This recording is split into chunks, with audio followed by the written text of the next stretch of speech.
तुमच्या बरोबर इतक्या मोठ्या प्रमाणात राष्ट्रवादीची लोक बरोबर आहेत, लोकांची इच्छा आहे तुमच्या पक्षामधून निवडणूक लढवून, भरपूर कॅन्डिडेट्स आहेत.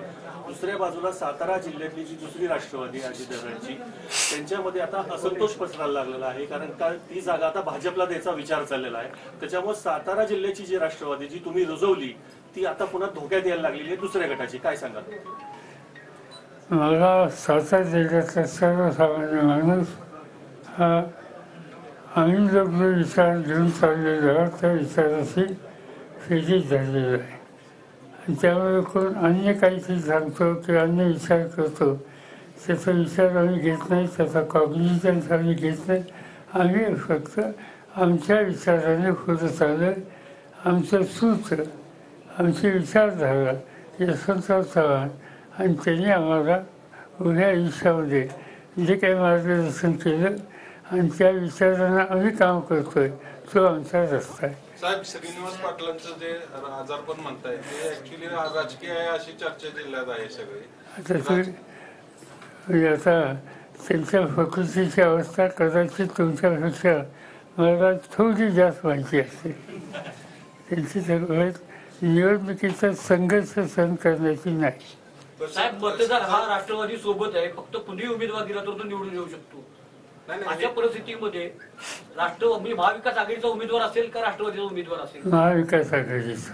साहेब, महत्वाचा मुद्दा असा आहे, कराडचा उमेदवार दिला तरच राष्ट्रवादीची सीट सातारा जिल्ह्यात चांगल्या पद्धतीने चालू शकते. आपल्या यादीत एकच नाव आहे आणि ते उमेदवार पण इच्छुक राहतील असा परिस्थिती नाहीये. तर अशा परिस्थितीत कराडचा दुसऱ्या कोणाकडे आपलं लक्ष आहे का?